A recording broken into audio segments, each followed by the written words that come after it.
Araka ny programa napetraky ny ministera ny fampianarana dia ny 7 jolay no daty anatanterana ny CEPE ary ny 20 hatramin'ny 13 jolay kosa ny BEPC. Nandritra ny fiverenana an-dakilasy nanomboka ny 12 aprily dia nifototra kokoa tamin'ny fanaovana famerenandesina ireo kilasy manala fanadinana tany amin'ireo toeram-pampianarana sendranay teto Andrenivohitra.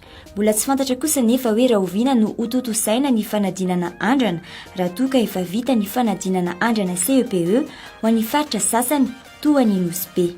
Amin'izao aloha mbola mamita programa fotsiny ny ataonay ankehitriny.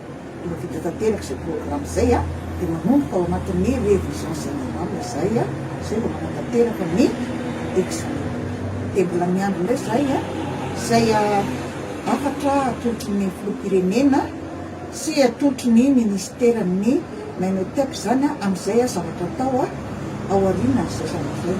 Fa rehefa misy ny date d'examen zany izay efa mety mivoaka dia manombana indray ny examen blanc interzap dia inter jusqu'au zay vao mandeha ny examen officiel. Ireo sekoly tsy miankina sasany izy sendranay kosa dia samy manana ny fandaminana napetraka izy ireo.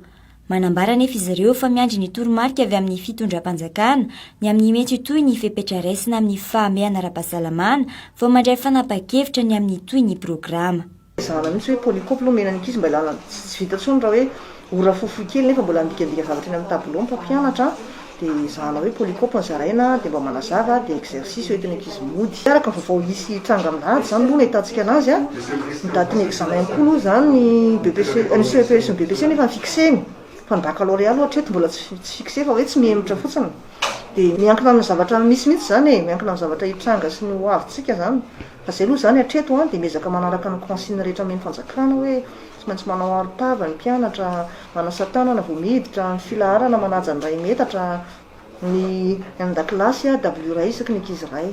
Ho an'ity sekoly katolika iray ity dia nanambara i Sœur Armandine Rary Fanjanirina, masera talian'ny sekoly fa miandry ny baiko avy amin'ny direction diocésaine de l'enseignement catholique DIDEC sy ny ministera ny fampianarana izy ireo ka mbola tsy nanomana mihitsy ny fanadinana andrana CEPE sy BEPC aloha hatreto.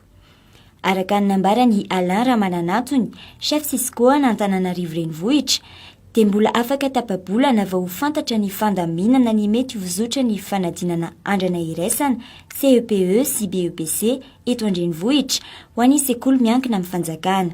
Amin'izay ihany koa vao ho fantatra ny mety ho isan'ireo mpanala fanadinana eto Antananarivo.